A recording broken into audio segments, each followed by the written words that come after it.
मैं पृथ्वी सिंह हरियाणा करनाल से बाबा जी के 100वें जन्मदिन पे हार्दिक शुभकामनाएं। मेरी 30 साल से मैं यहाँ स्वामी के चरणों में यहाँ आता रहा हूँ, सेवा करता हूँ। मेरी एक सच्ची घटना है जी कि मैं काफ़ी टाइम से बीमार हो रहा था, तो बाबा जी सपनों में आए।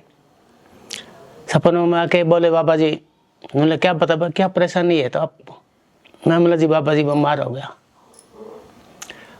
गया। तो फिर क्या हुआ? कहने बोला भाई तेरे को कागज को कुछ है? मैं बोला हाँ जी बाबा जी कागज है, एक्सरे है मेरे पास। बोले चले एक्सरे निकाल के दिखाओ भाई। बाबा जी मेरे सपने में एक्सरे निकलवा के दिखाए। बाबा जी ने जैसे ऐसे करके देखा, बोला भाई बेटा इसमें कुछ भी अब बीमार नहीं है। तो बीमार नहीं है। फिर मैंने बोला बाबा जी डॉक्टर तो कह रहे बीमार है। नहीं तो यहाँ बीमार नहीं है, बिल्कुल ठीक है, कोई दिक्कत नहीं, नॉर्मल है। तो बाबा जी बोले तो बोला भाई बीमार नहीं है, आप धीरज रखो। बोला जी ठीक है। तो फिर मैं नेक्स्ट डे पे आगे जाके दोबारा चेक करवाया डॉक्टर से। डॉक्टर बोले बोला बीमार नहीं है भाई। तो मैं बोला जी आप कह रहे बीमार है, एक्सरे बोला ये है। बोला एक्सरे कुछ नहीं है।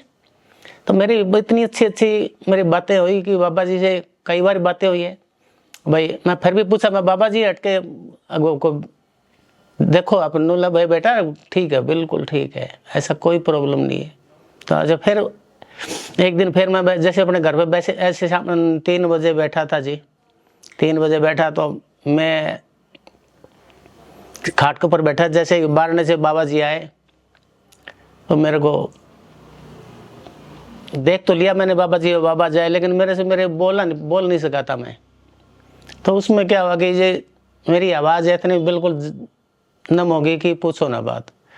तो आगे क्या हुआ, फिर बाबा कुछ मिनट तक मेरे सामने खड़े रहे, बोले नहीं उस दिन। तो भगवान के ये चमत्कार तो बहुत से हैं जी। अच्छा फिर एक बारी की बात है जी, बाबा जी मेरे घर पे विभूति दे के गए हैं थोड़ी ही, और बहुत ही अच्छे मैंने दर्शन हुए हैं। बहुत अच्छे भगवान के दया से साईं बाबा के 100वें जन्मदिन पे लाख लाख बधाइयाँ हो जी। बस ये इतना ही है।